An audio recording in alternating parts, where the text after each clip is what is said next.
Top quality और consistent performance के लिए सिर्फ सिल्वर पंप्स एंड मोटर्स, नाम याद रखना। અધિકારીઓ બાદ લાંચિયા કોર્પોરેટર પર તવાઈ બોલાવવામાં આવી રહી છે। સુરતમાં 7 વર્ષમાં 8 લાંચિયા કોર્પોરેટર પર તવાઈ બોલાવવામાં આવી છે। વર્ષ 2018 થી 2024 સુધીમાં 8 કોર્પોરેટર શકંજામાં આવ્યા છે। સુરત મહાનગરપાલિકાના 8 લાંચિયા કોર્પોરેટર ઝડપાયા છે। કોંગ્રેસ બીજેપીના 3 જ્યારે આમ આદમી પાર્ટીના 2 કોર્પોરેટર ઝડપાયા છે। ભ્રષ્ટાચાર સામે લડવાની વાતો કરનારી પાર્ટીઓના જ આ ભ્રષ્ટ નેતાઓ છે કે જે હવે સામે આવી રહ્યા છે। બીજેપીના 3 કોર્પોરેટર જ્યારે કોંગ્રેસના 3 કોર્પોરેટર અને આમ આદમી પાર્ટીના 2 કોર્પોરેટર છે કે જેઓ ઝડપાયા છે। અધિકારીઓ બાદ હવે લાંચિયા કોર્પોરેટરો ઉપર તવાઈ બોલાવવામાં આવી રહી છે। સુરતમાં 7 વર્ષમાં જ 8 લાંચિયા કોર્પોરેટર પર તવાઈ બોલાવવામાં આવી છે। વર્ષ 2018 થી 2024 સુધીમાં 8 કોર્પોરેટર શકંજામાં આવ્યા છે। સુરત મહાનગરપાલિકાના 8 લાંચિયા કોર્પોરેટર ઝડપાઈ ચૂક્યા છે। તો ભ્રષ્ટાચાર સામે લડવાની વાતો કરનારી પાર્ટીઓના જે નેતાઓ છે તે જ અત્યારે ભ્રષ્ટ જણાઈ રહ્યા છે અને હવે જે અધિકારીઓ જે લાંચિયા અધિકારીઓ જેમની ઉપર તવાઈ બોલાવવામાં આવતી હતી તે અધિકારીઓ બાદ હવે કોર્પોરેટરનો વારો છે, કારણ કે સુરતમાં 7 વર્ષમાં 8 લાંચિયા કોર્પોરેટરો સામે તવાઈ બોલાવવામાં આવી છે। વર્ષ 2018 થી લઈને 2024 સુધીમાં 8 જેટલા કોર્પોરેટરો શકંજામાં આવ્યા છે।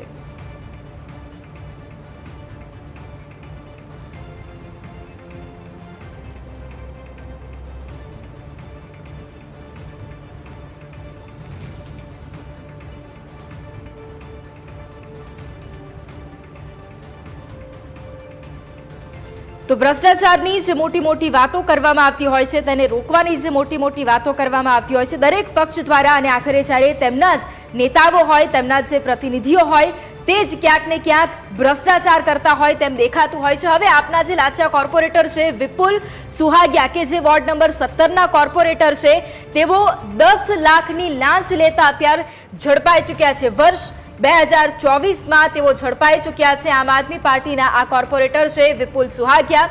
હવે આમ આદમી પાર્ટીના બીજા અન્ય જે કોર્પોરેટર છે તેમની હું વાત કરું તો કોર્પોરેટર જીતેન્દ્ર કાછડિયા કે જેઓ વોર્ડ નંબર 16ના કોર્પોરેટર છે તેઓ પણ ઝડપાયા છે। લાંચ લેતા 10 લાખની લાંચ લેતા તેઓ પણ ઝડપાયા છે। એટલે કે આ જે બંને કોર્પોરેટરો છે તેઓ અત્યાર સુધી ઝડપાયા છે। હવે આમ આદમી પાર્ટીના જે કોર્પોરેટરો છે તે હતા, પરંતુ હવે વાત કરવી છે જે કોંગ્રેસના જે લાંચિયા કોર્પોરેટર છે તે પણ તમને જણાવી દઉં તો કોર્પોરેટર લીલાબેન સોનવણે કે જેઓ વોર્ડ નંબર 18ના કોર્પોરેટર છે। વર્ષ 2019માં તેમણે લાંચ લીધી હતી। 15,000ની લાંચ લેતા ઝડપાયા હતા લીલાબેન સોનવણે। કોંગ્રેસના આ મહિલા કોર્પોરેટર કે જેમની ઉપર પણ તવાઈ બોલાવવામાં આવી છે। હવે બીજા મહિલા કોર્પોરેટર કોંગ્રેસના જે મહિલા કોર્પોરેટર છે કપિલાબેન પટેલ અને તેઓ વોર્ડ નંબર 18ના કોર્પોરેટર છે, જનપ્રતિનિધિ છે 18 વોર્ડના, અને વર્ષ 2019માં પણ તેઓ લાંચ લેતા પકડાયા હતા અને તેમની ઉપર 50,000ની લાંચ લેવાનો પણ આરોપ છે। તેમની સામે પણ તવાઈ બોલાવવામાં આવી છે। હવે વોર્ડ નંબર 8ના જે કોર્પોરેટર છે કોંગ્રેસના સતીશ પટેલ તેઓ પણ લાંચ લેતા ઝડપાયા હતા।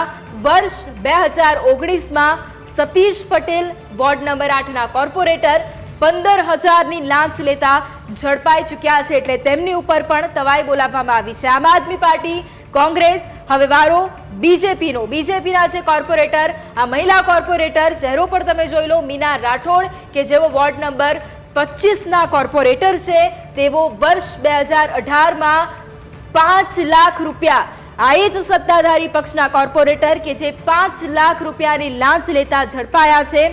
મીના રાઠોડ જે ભારતીય જનતા પાર્ટીના કોર્પોરેટર છે। હવે બીજા એક બીજેપીના મહિલા કોર્પોરેટરની વાત કરવી છે નેન્સી સુમરા કે જે વોર્ડ નંબર 11ના તેઓ કોર્પોરેટર છે। 2018 વર્ષ 2018માં તેઓ લાંચ લેતા ઝડપાયા છે અને તેમણે 55,000ની લાંચ લીધી છે। આ મહિલા કોર્પોરેટર ભારતીય જનતા પાર્ટીના કે જેમની ઉપર પણ તવાઈ બોલાવવામાં આવી છે। ભારતીય જનતા પાર્ટીના અન્ય એક કોર્પોરેટર જયંતિલાલ ભંડેરી કે જે વોર્ડ નંબર 8ના કોર્પોરેટર અને વર્ષ 2019માં તેમણે 50,000ની લાંચ લીધી હતી. આ કોર્પોરેટર તેમની સામે પણ તવાઈ બોલાવવામાં આવી છે. ભારતીય જનતા પાર્ટીના પણ આ જે ત્રણેય કોર્પોરેટર છે તેમની સામે પણ જે તવાઈ છે તે બોલાવવામાં આવી છે. તેમની સામે જે કાર્યવાહી છે તે પણ કરવામાં આવી છે. કોંગ્રેસના 3 કોર્પોરેટર, આમ આદમી પાર્ટીના 2 કોર્પોરેટર અને સત્તાધારી પક્ષ ભારતીય જનતા પાર્ટીના આ 3 કોર્પોરેટર કે જેમની સામે તવાઈ બોલાવવામાં આવી છે.